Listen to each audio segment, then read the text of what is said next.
Is this thing on? Welcome back to Big Mouth and fancy seeing you here in June. A very welcome, my friends, and especially my enemies. Come in, sit down, no touching. I don't do the touching. And welcome to Monday's edition of the dceu Daily. And before we talk about the Joker box office in its third weekend and what it means for the future of films and especially the DC films, RT Snyder Cut, who have come from nowhere, right, have created a theme for Release the Snyder Cut. And here it is. You won't be able to see it very clearly. Sometimes the sound will sound dodgy, but here it is. Let's check it out.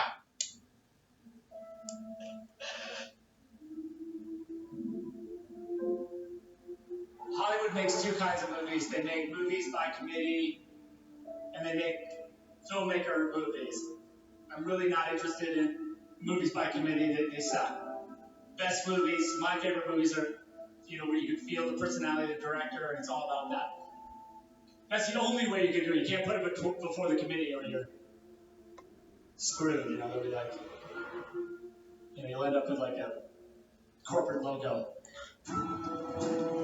Ladies and gentlemen, boys and girls, please put your hands together for the director.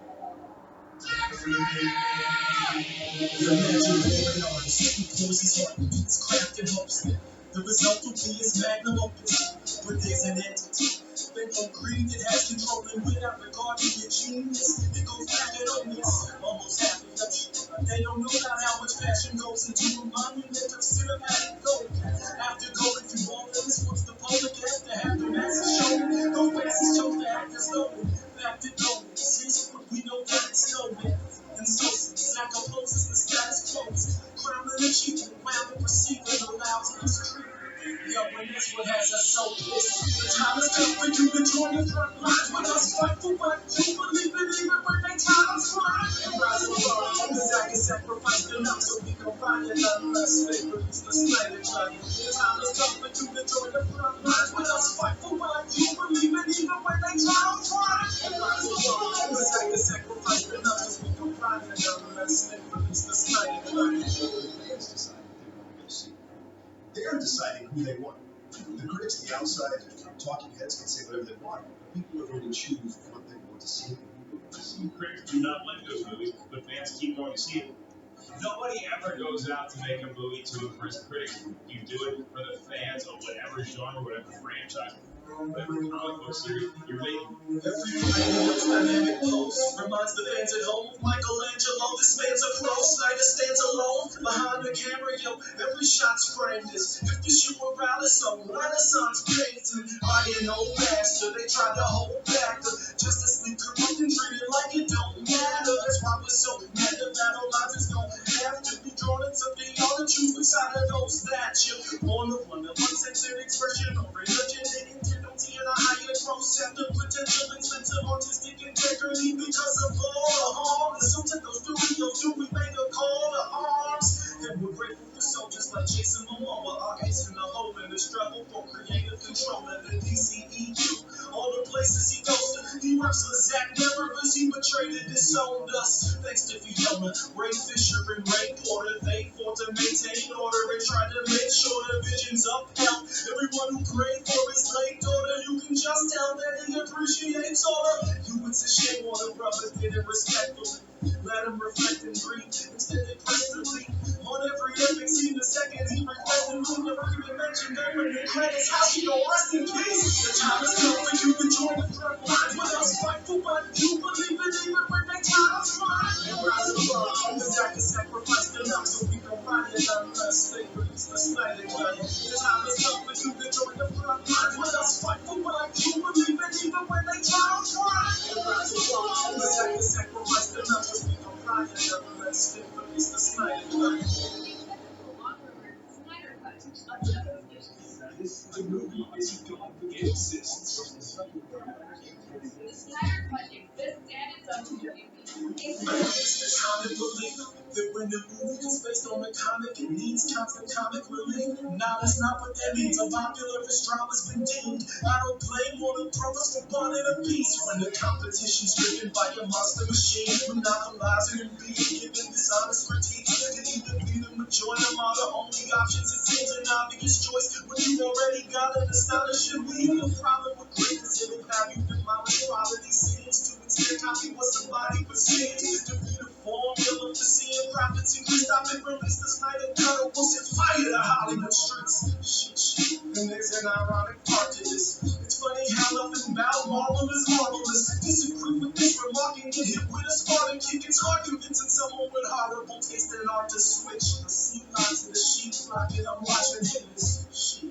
But when each plot is designed to cater to the least common denominator, what more would you expect? I peeped out when they dropped the trailer for the Justice League. They had us deceived and under the impression that it was gonna be the cream of the crop, but it ended up that what was received looked like a low budget piece of shit that's up to see. The time has come for you to join the front line with us. Fight for what you believe in, even when they try to find and rise above. The sacrifice that I know we go rock it up unless they release this man and cut. Yes, join the front line with us. Fight for what you believe in, even when they try to find. Sacrifice the now. It's the Snyder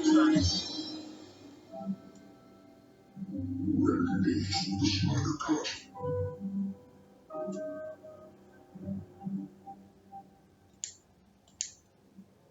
Well, well, well, well. I don't know about you boys and girls and everybody else.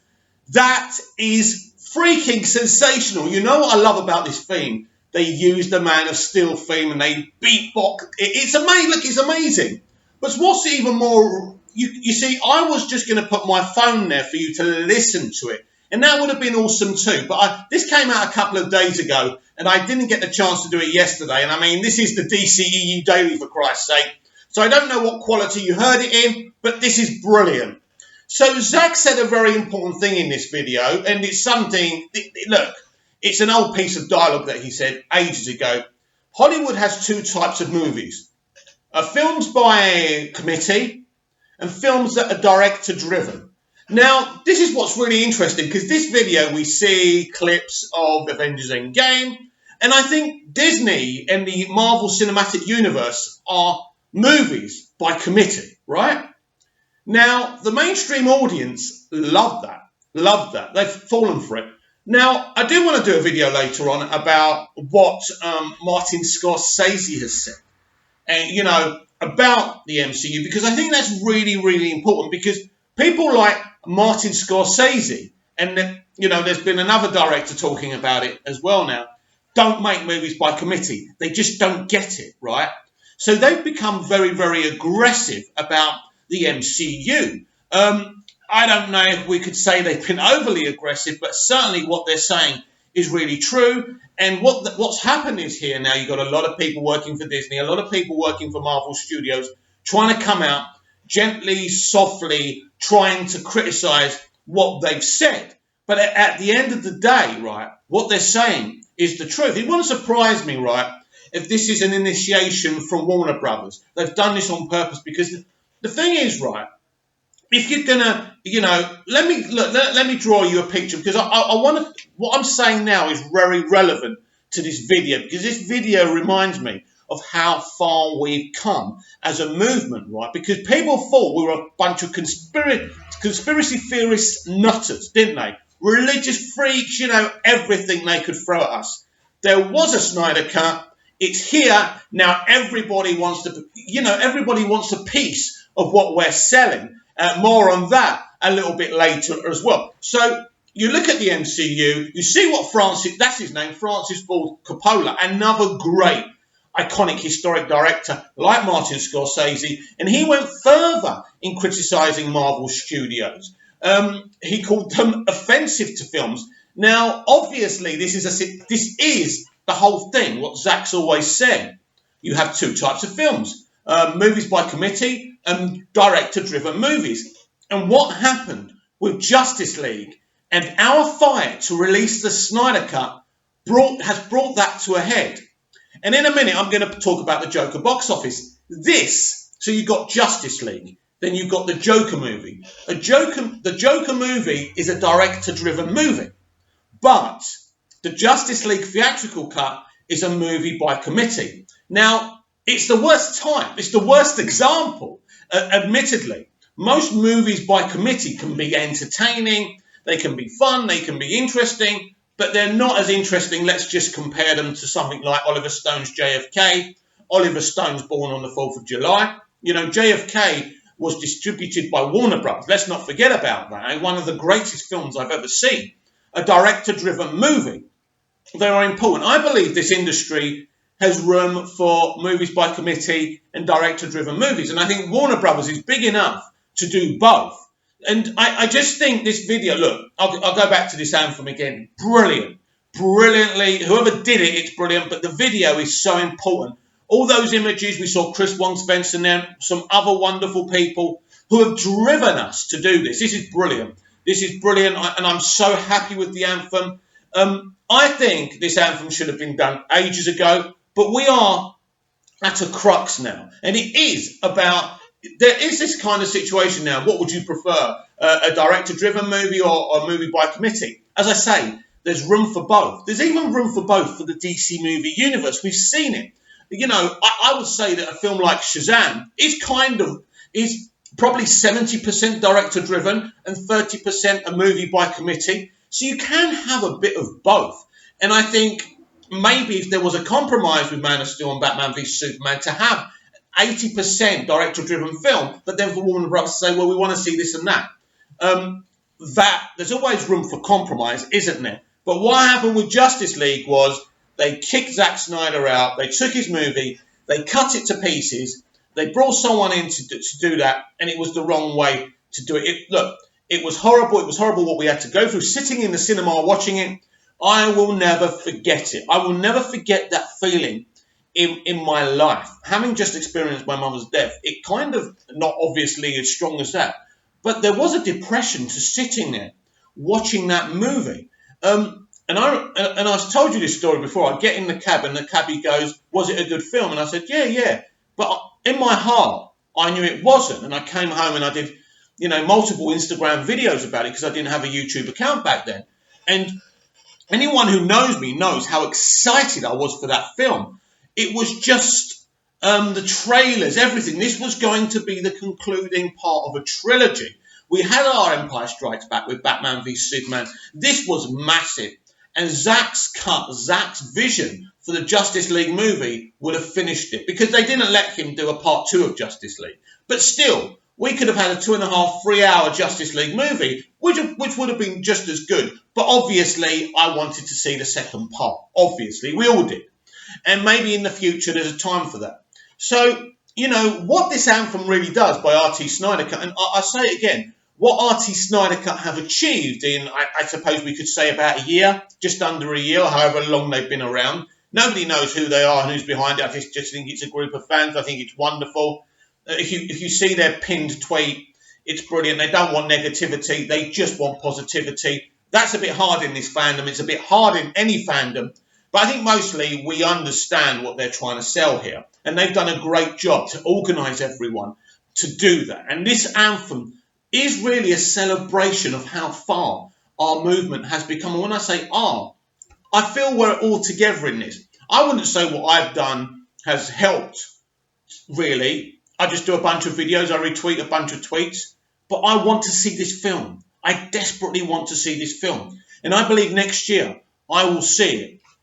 Now, I want to change the tact a little bit because I want to talk about, who is this Sean O'Connell, is it? O'Connor? The guy who runs Cinema Blend. Now, all of a sudden, he's become a big supporter of Release the Snyder Cut. Now, I got in it with him over the Francis Ford Coppola and Martin Scorsese comments about the MCU because this is what you've got to understand. Now, all of a sudden, they're all joining the Release the Snyder Cut party. And do you know what? Let's use them. Let's use these fuckers. They're a means to an end, and that's great. But they are our enemy, and you should be able to use an enemy to get your goals, and that's fine. But don't think these people are your friends. They're still MCU fans, and they're very toxic. And this guy used his toxicity by reacting to Francis Ford Coppola and Martin Scorsese's comments about the MCU. And all I did was constructively quote his tweet, and he started criticising my punctuation. Now, I don't really speak about this, but I did have to go to remedial lessons as a young guy. I had to go to special school to learn how to read and write. I can't punctuate. I don't know where to put the commas. I don't know my commas from my full stops. So for him to come back at me and criticise my punctuation is interesting. It means he couldn't come back from my points. And my point was this, that what Francis Ford Coppola and Martin Scorsese said is spot on. Whether they should say it as strongly as they're saying it, because they're talking about other people's hard work, and it is a bit disrespectful, but at the end of the day, we are in a situation now, as Zach says in this video, movies by committee versus director-driven films,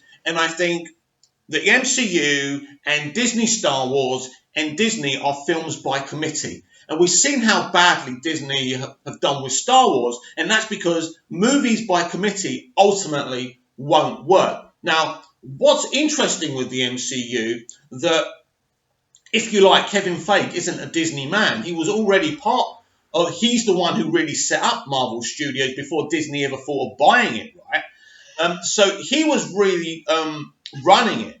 But suddenly, with the Phase 4 announcements, you can see that the MCU has become movies by committee, and that's going to become very problematic. Already the fans are speaking out and very concerned with what they're doing. And what's happened now is Kevin Feige has now become a spokesman for the movies. He's kind of, yeah, we're going to do this, we're going to do that. It's really exciting. Meanwhile, he's fighting a civil war with the studio to make sure that he's got some kind of power. But all of a sudden, he hasn't. And that's the problem with movies by committee versus director-driven movies. Now, don't get me wrong. The director, any director really, apart from, no, actually, there's never been an MCU film where a director's been in total control of it. And there lies the problem. It's Kevin Feige's baby, but at least Kevin understands the Marvel comics, and that's why it's worked. Now, all of a sudden, Disney want to make movies by committee. And this is the problem Zach had. We've gone through this before.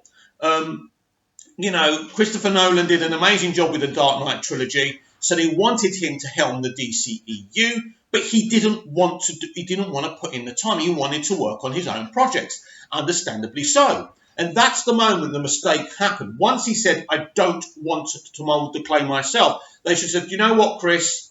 No, don't choose the directors for us. We'll bring someone else in who wants to helm this, full time. That's the mistake, because he decided to bring in Zack Snyder. He decided to bring in David S. Goyer. And, basically Ben Affleck decided to bring in Chris Terrio. So all of a sudden, you've got all these cooks that Warner Brothers didn't bring in themselves. And the broth wasn't tasting like they wanted it to. And that's the problem. And all of a sudden, the media, the critics, the bloggers, and the mainstream audience don't like what's being served up. And then Warner Brothers and Kevin Sugihara get very nervous. But the pinnacle decision, where it all went wrong, is Warner Brothers never had confidence in Zack Snyder. And that's why ultimately they couldn't work together, because both parties wanted different things. Because back then, obviously, Warner Brothers was run by Kevin Sugihara, and he just wanted the easy Disney kind of success, But all of a sudden, and Sarnos involved, Walter Hamada is running DC Films, and we're seeing all these different universes, darker films, lighter films. There's loads of, basically, there's a balance within DC Films now. And I think the Joker movie is a great example. So let's read out the box office for this weekend. This is the third weekend, by the way.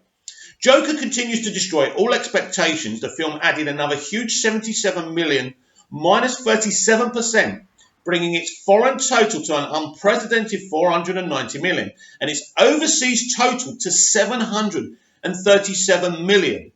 Joker is now less than 50 million away from becoming the biggest R-rated film ever. In fact, experts predict that this film could finish at 850 million. Now, other experts I've been talking to have told me, Mick, this is going to be $1 billion movie. I don't see how, unless it's going to go on for a couple of weekends. But it doesn't really matter whether it hits $1 billion. Of course, it matters to Warner Brothers, but it doesn't really matter. We've spoken about this. So what are the consequences of this, the success of this film? And what happened with Justice League? Now, obviously, it's beaten Justice League. That's that's a big moment for so many people for fighting release the Snyder Cut. And what I feel about this is this, that it doesn't mean that every film has to be dark and gritty. What it means is that you get a director in who can write and direct and mould a film, right? And if you, as a studio, believe in that vision, it can work. Now, a lot of people have spoken about Warner Brothers having to be convinced by Todd Phillips to do this. Well, to be honest with you, all creatives have to convince studios of their vision. So actually, that's not an embarrassment. That's not really a problem. Now, I don't know who was in charge. If I remember, if we're going back a couple of years now, so Kevin Sugihara was actually running Warner Brothers when this film was greenlit.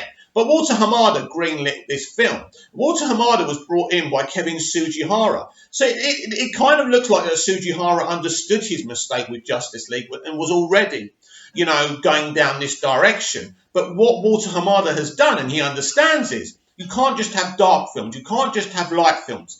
You can have your Shazam, you can have your Wonder Woman, you can have your Joker movie, you can have the Batman trilogy. All of a sudden, there's light and dark movies. There's movies in the DC universe for different types of people. That's exactly what the comics are. But what will be the response from the studio for this? Well, first of all, we know that Joaquin and Todd want to make a sequel. We know that. Whatever they said in the past, we've heard them in interviews. They're going to make another Joker movie.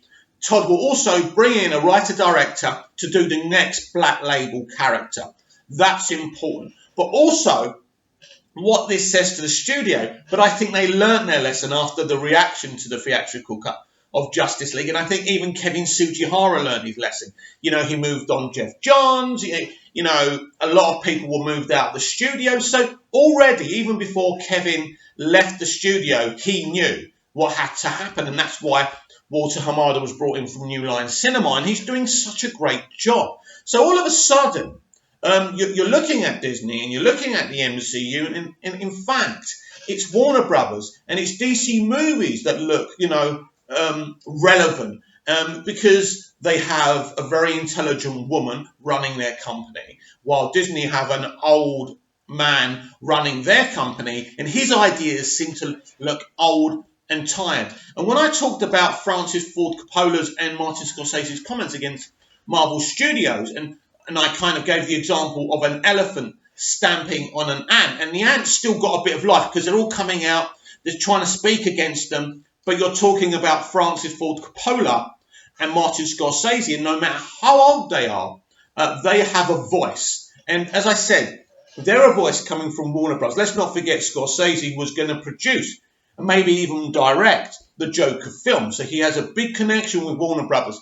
I think not only is this coming from Warner Brothers, this is coming from other studios. What's happening? For years now, Disney have tried to kibosh Warner Brothers and other studios. They wanted to dominate the whole of Hollywood. Now, all of a sudden, Endgame is over. They got a problem with Star Wars, and they're looking like a company that's still making money, by the way. But creatively, people have slipped off their mask, and everyone's starting to see who they really are. We saw it with Endgame. We saw it creatively. Bruce Banner and the Hulk were terrible. First of all, we barely saw the Hulk in Infinity War, which was disgusting in itself. I loved the Hulk.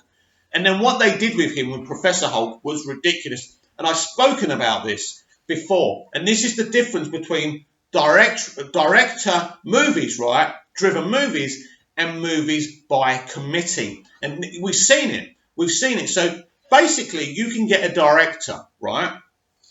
And you can get him to make a light movie. But if it's his vision, it's going to work better. Because bureaucrats in studios really don't understand films and entertainment and consumers. They understand kind of research, they understand what sells and what doesn't, but they don't know how to make a film. And that's why they try to get the best people for the job. And Christopher Nolan was the best person in their eyes because of the success of The Dark Knight. The problem was that Christopher Nolan isn't someone who can sit back and create something as big as the DCEU. Now, the difference is with Walter Hamada, he's not a director, he's not a writer, but he does understand how stories work. He does understand to mold a universe. So what he's doing, he's molding different universes, and it's genius, and it's working. They now understand what they're doing. They are making different types of films. They are kind of making self-contained films, but they've also setting up these different universes, which is very interesting and very, very exciting. I want you to comment down below. I want to know if you enjoyed the RT Snyder Cut theme, released the Snyder Cut theme as much as I did.